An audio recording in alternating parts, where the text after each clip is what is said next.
Hey, I'll keep this short and sweet. I'm all good when going forward and being on the attack, but I get so frustrated, mostly at myself, how quickly it all falls apart when I'm on the receiving end.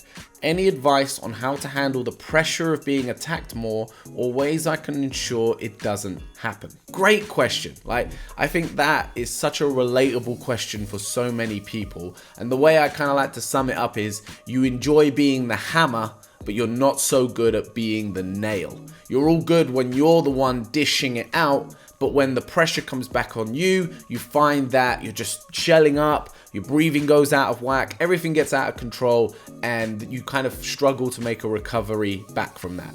A lot of people are going to sympathize with how you feel on that one, so I think that's a great topic for us to break down. Let's go through it in a few points. The first thing is, a good attack is the best defense, and we've spoke a lot about that, and you'll hear martial arts spouting that every which way possible, right? The best defense is a good offense, or whatever the line is. And the idea of that is if you're attacking someone, it's very difficult for them to attack you back. It's a very specific game in itself, being able to fight someone who's already attacking you and putting on the pressure. That's why it feels great to be the hammer. When you're the one attacking someone and you're dictating the pace of the fight, what techniques are getting thrown, and you've got that forward momentum, because it's far easier to fight moving forwards than it is going backwards, then you feel like you got all the cards, you got all the advantages. Counter to that, when you're on the receiving end of all that, you're having to read and respond to what they're doing because they're leading it with their technique. You're moving backwards, so you're stepping backwards, which for most people is not the way they train their techniques. And you're on the receiving end of that. It's for you to then either break out of that, get away and get back on your attack, or find a way of attacking and fighting moving backwards. So there's two things that we can do here. One is we can try to break off from this cycle and get back on our own attack. So this is things like creating space or smothering the space, building angles, breaking away, resetting, so that you can then kind of reset the action. If it's going, so these are you guys, and the fight is going this way, you need to find a way of breaking off from that, resetting yourselves, coming back to center, so that hopefully you can make the fight go this way. Yeah, that's number one. So that would be things like working on footwork drills, things like sidestepping and getting off of that front line. When we start with things like pad work and bag work, and the majority of what we're going to practice is going forwards, right? Throwing punches forwards, throwing kicks forwards, as in front of us, towards our opponent. And then once you've got the techniques, you'll start adding things like sliding forward, or your back leg coming forward, or stepping forward. Notice just how much of the game is spent working on and assuming that it's going to be you going forwards. Now, it's a very advanced principle and something that you probably don't really hone in on until much later in your journey, to work on and specify on techniques going backwards. And I don't just simply mean counter shots, but that's definitely part of it, and we'll talk about that in a minute. But I mean just the ability to still be throwing your ones and twos, your jabs and crosses, your push kicks, but whilst on a back step. It is harder to do just mechanically because you're just moving in the wrong direction for the way you want the force to go, but it also requires specific work and training. So some of the things you can work on with that is, of course, taking pad drills, like taking a jab cross and working it moving backwards. Or if you're working on something like a bag, starting closer to the bag and working on pulling to create space, as in moving backwards, and then throwing the shots. The other part of it is counter fighting. It's the ability to use your opponent's offense as a way to set up your own offense. But this requires a lot of specific practice as well. Go watch the McGregor-Aldo fight for a great example of someone who perceived and understood that his opponent was going to be aggressive out of the gate. He knew, or he had a perception, that Aldo was going to come at him heavy from the very start, and he used that pull, cross, and smacked him with it. Yeah, you go look at, I'm only using these big examples because I know they'll resonate with a lot of people. You would have seen them.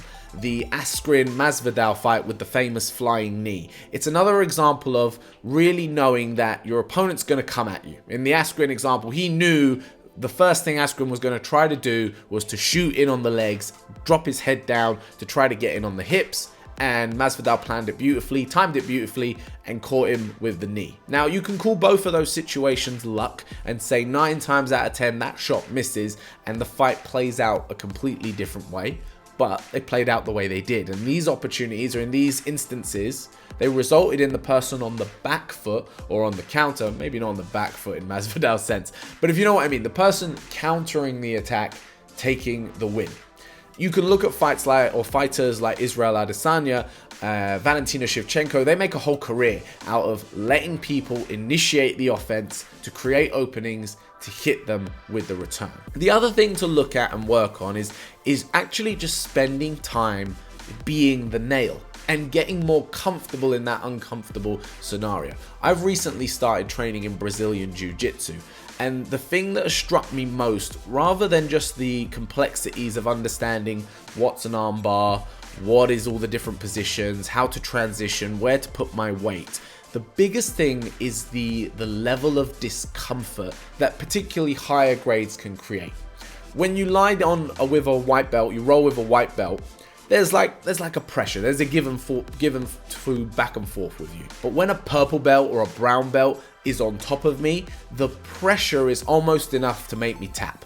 Just the way that they can press their shoulder in my neck, the way they can kind of move my head around, they're not putting me in a submission, they're just making me really uncomfortable. And that's kind of where you have to get really used to that, because that's just part of the sport. And that's what they always tell me, we break off the roll and I'll say, man, the pressure's just so much. And they just always say, you'll get used to it.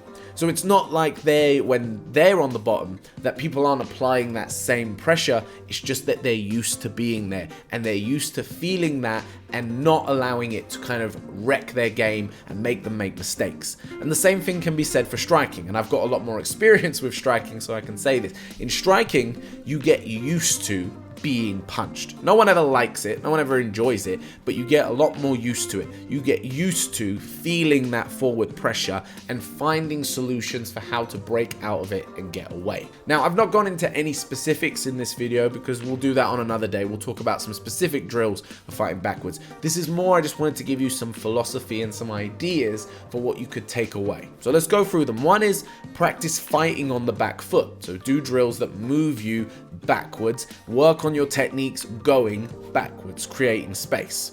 Number 2 is work on specific countering techniques. Techniques that anticipate a forward coming opponent or a specific attack, and work on generating those specifics so that you have techniques in your arsenal that are specifically used for when you're on the retreat, when you're going backwards, counter fighting. And number 3 is get more comfortable being the nail by putting yourself in that scenario. A great way to do that is do a round where you can only defend. You can't throw a punch or a kick. All you can work on is your defenses, your footwork, your head movement, and your guard. If you want to really amp that up, either do it against a wall so you don't have your footwork anymore and you're just in the pocket with the person and you have to just rely on your ability to have your guard up, your ability to move your body around and get really comfortable with that relentless pressure. Or you can just put it into a smaller area, get some people around you or put some cones out and make the space a lot smaller so that you force that discomfort and you can live there for a bit. You can bathe in it. It's a little bit like an ice bath. The worst part of an ice bath is getting into one. Once you're in it and your body acclimates and settles, it's not nearly half as bad. And it's the same with this kind of stuff. The more you can bathe yourself in pressure, the more comfortable you can be being uncomfortable. Man, I hope that's been helpful. I hope that's answered your question. If it has, hit the like button. The rest of you, please, like button. Thank you very much. Subscribe to the channel. New videos every week, and I will see you on the next one.